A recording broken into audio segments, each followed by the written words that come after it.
हमेशा उनके लिए बहुत सम्मान रहा है।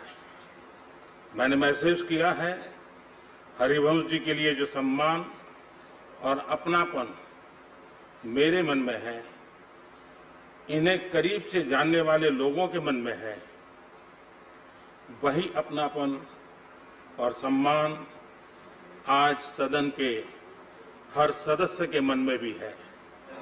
ये भाव, ये आत्मीयता हरिवंश जी की अपनी कमाई हुई पूंजी है। उनकी जो कार्यशैली है, जिस तरह सदन की कार्यवाही को वो चलाते हैं, उसे देखते हुए ये स्वाभाविक भी है।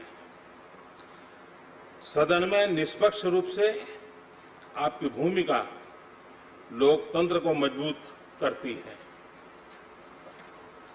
सभापति महोदय, इस बार ये सदन अपने इतिहास में सबसे अलग और विषम परिस्थितियों में संचालित हो रहा है। कोरोना के कारण जैसी परिस्थितियां हैं, उनमें ये सदन काम करे, देश के लिए जरूरी जिम्मेदारियों को पूरा करे, ये हम सबका कर्तव्य है। मुझे विश्वास है कि हम सब सारी सतर्कता बरतते हुए, सारे दिशा निर्देशों का पालन करते हुए अपने कर्तव्यों का निर्वहन करेंगे। राज्यसभा के सदस्य, सभापति जी और उपसभापति जी को सदन की कार्यवाही सुचारू रूप से चलाने में जितना सहयोग करेंगे, उतना ही समय का सही उपयोग होगा और सभी सुरक्षित भी रहेंगे। सभापति महोदय, संसद के उच्च सदन की जिस जिम्मेदारी के लिए हरिवंश जी पर हम सबने भरोसा जताया था, हरिवंश जी ने उसे हर स्तर पर पूरा किया है। मैंने पिछली बार अपने संबोधन में कहा था, मुझे भरोसा है कि जैसे हरि सबके होते हैं, वैसे ही सदन के हरि भी पक्ष विपक्ष सबके रहेंगे।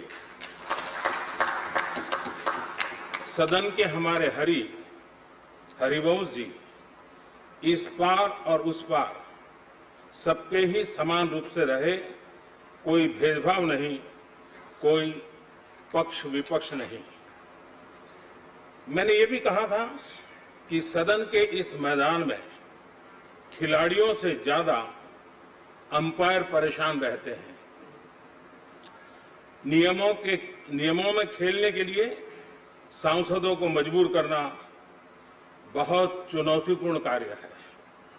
मुझे तो भरोसा था कि एम्पायरिंग अच्छी करेंगे, लेकिन जो लोग हरिवंश जी से अपरिचित थे, हरिवंश जी ने अपनी निर्णायक शक्ति, अपने फैसलों से उन सबका भी भरोसा जीत लिया। सभापति महोदय, हरिवंश जी ने अपने दायित्व को कितनी सफलता से पूरा किया है, ये 2 साल इसके गवाह हैं। सदन में जिस गहराई से बड़े बड़े विधेयकों पर पूरी चर्चा कराई, उतनी ही तेजी से बिल पास कराने के लिए हरिवंश जी कई घंटों तक लगातार बैठे रहे, सदन का कुशलता से संचालन करते रहे। इस दौरान देश के भविष्य को, देश की दिशा को बदलने वाले अनेकों ऐतिहासिक बिल इस सदन में पास हुए।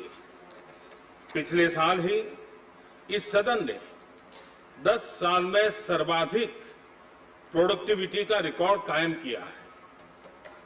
वो भी तब जब पिछला साल लोकसभा के चुनावों का साल था। ये हर एक सदस्य के लिए गर्व की बात है कि सदन में प्रोडक्टिविटी के साथ साथ पॉजिटिविटी भी बढ़ी है। यहां सभी खुलकर अपनी बात रख पाए, सदन का कामकाज नहीं रुके, स्थगन न हो, इसका निरंतर प्रयास देखा गया है। इससे सदन की गरिमा भी बढ़ी है। संसद के उच्च सदन से यही अपेक्षा संविधान निर्माताओं ने की थी। लोकतंत्र की धरती बिहार से, जेपी और कर्पूरी ठाकुर की धरती से, बापू के चंपारण की धरती से जब कोई लोकतंत्र का साधक आगे आकर जिम्मेदारियों को संभालता है तो ऐसा ही होता है जैसा हरिवंश जी ने करके दिखाया है। जब आप हरिवंश जी के करीबियों से चर्चा करते हैं तो पता चलता है कि वो क्यों इतना जमीन से जुड़े हुए हैं। उनके गांव में नीम के पेड़ के नीचे स्कूल लगता था, जहां उनकी शुरुआती पढ़ाई हुई थी। जमीन पर बैठकर जमीन को समझना, जमीन से जुड़ने की शिक्षा उन्हें वहीं से मिली हुई थी। हम सभी ये भली भांति जानते हैं कि हरिवंश जी जयप्रकाश जी के ही गांव सीता बदियारा से आते हैं। यही गांव जयप्रकाश जी की भी जन्मभूमि है। दो राज्यों उत्तर प्रदेश, बिहार के 3 जिलों आरा, बलिया व छपरा में बंटा हुआ क्षेत्र, 2 नदियां गंगा और घाघरा के बीच स्थित दियारा टापू जैसा। हर साल जमीन बाढ़ से गिर जाती थी, बमुश्किल एक फसल हो पाती थी। तब कहीं जाने अनजाने के लिए और सामान्य रूप से जाने आने के लिए नदी नाव पार करके ही जा सकता था। संतोष ही सुख है, यह व्यवहारिक ज्ञान हरिवंश जी को अपने गांव की घर की परिस्थिति से मिला। वो किस पृष्ठभूमि से निकले हैं, इसी से जुड़ा एक किस्सा मुझे किसी ने बताया था। हाई स्कूल में आने के बाद हरिवंश जी की पहली बार जूता बनाने की बात हुई थी। उसके पहले उनके पास न जूते थे और न ही खरीदे थे। ऐसे में गांव के ही एक व्यक्ति को जूता बनाते थे। उनको हरिवंश जी के लिए जूता बनाने के लिए कहा गया। हरिवंश जी अक्सर उस बनते हुए जूते को देखने जाते थे कि कितना बना। जैसे बड़े रईस लोग अपना बंगलो बनता है तो बार बार देखने के लिए जाते थे। हरिवंश जी अपना जूता कैसा बन रहा है, कहां तक पहुंचा है, वो देखने के लिए पहुंच जाते थे। जूता बनाने वाले से हर रोज सवाल करते थे कि कब तक बन जाएगा। आप अंदाजा लगा सकते हैं कि हरिवंश जी जमीन से इतना क्यों जुड़े हुए हैं। जेपी का प्रभाव उनके पर बहुत ही था। उसी दौर में उनका किताबों से भी लगाव बढ़ता गया। उससे भी जुड़ा एक किस्सा मुझे पता चला। हरिवंश जी को जब पहली बार सरकारी स्कॉलरशिप मिली तो घर के कुछ लोग उम्मीद लगाए बैठे थे कि बेटा स्कॉलरशिप का पूरा पैसा लेकर घर आएगा। लेकिन हरिवंश जी ने स्कॉलरशिप के पैसे घर न ले जाने के बजाय किताबें खरीदी। तमाम तरह की संक्षिप्त जीवनियां, साहित्य यही घर लेके गए। हरिवंश जी के जीवन में उस समय किताबों का जो प्रवेश हुआ था वो अब भी उसी तरह बरकरार है।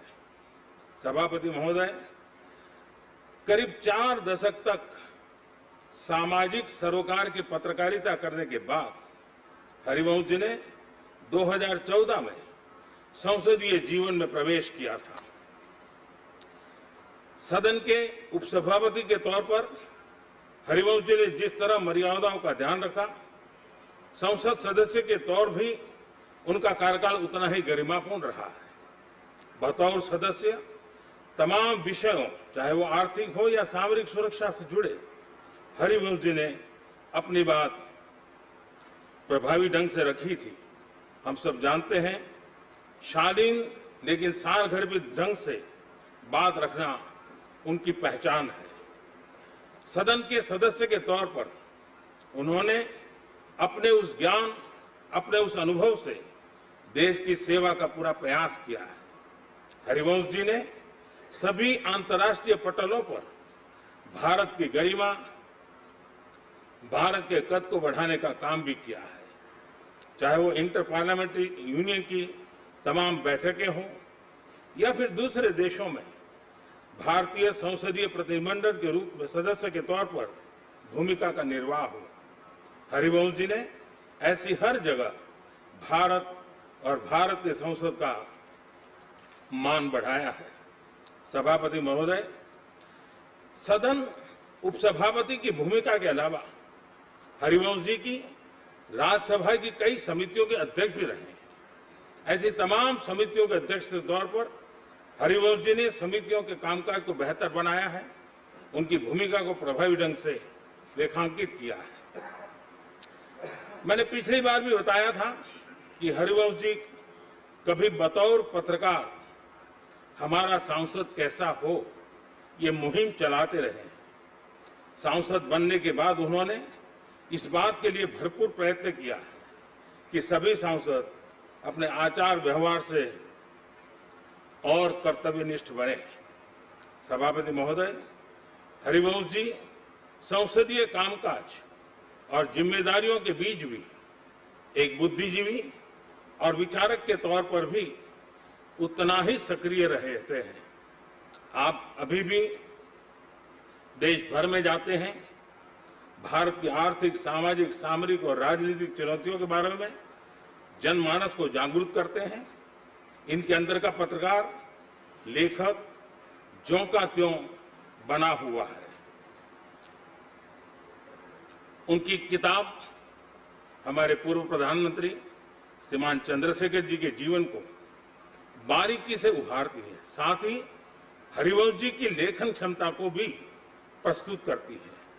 मैं इस सदन का सभी सदस्यों का सौभाग्य है कि उपसभापति के रूप में हमें हरिवंश जी का मार्गदर्शन आगे भी मिलेगा। माननीय सभापति जी, संसद का यह उच्च सदन 250 सत्रों से आगे की यात्रा कर चुका है। ये यात्रा लोकतंत्र के तौर पर हमारी परिपक्वता का प्रमाण है। एक बार फिर से हरिवंश जी, आपको इस महत्वपूर्ण और बड़ी जिम्मेदारी के लिए ढेर सारी शुभकामनाएं। आप स्वस्थ रहें और सदन में भी स्वस्थ माहौल बनाए रखते हुए एक उच्च सदन से जो उम्मीदें हैं उसे पूरा करते रहें। हरिवंश जी को मुकाबला देने वाले मनोज झा जी को भी मेरी तरफ से शुभकामनाएं। लोकतंत्र की गरिमा के लिए चुनाव की ये प्रक्रिया भी उतनी ही महत्वपूर्ण है। हमारा बिहार भारत की लोकतांत्रिक परंपरा की धरती रहा है। वैशाली की उस परंपरा को, बिहार के उस गौरव को, उस आदर्श को हरिवंश जी इस सदन के माध्यम से और परिष्कृत करेंगे, ऐसा मुझे विश्वास है। मैं सदन के सभी सम्मानित सदस्यों को चुनाव की इस प्रक्रिया में शामिल होने के लिए धन्यवाद अर्पित करता हूं। एक बार फिर से हरिवंश जी को, सभी सदस्यों को हार्दिक बधाई। धन्यवाद। श्री प्रसन्न आचार्य जी। प्रसन्न आचार्य। Others in this house in congratulating Harivansh ji, and for the last 2 years when he was also the deputy chairman of the house,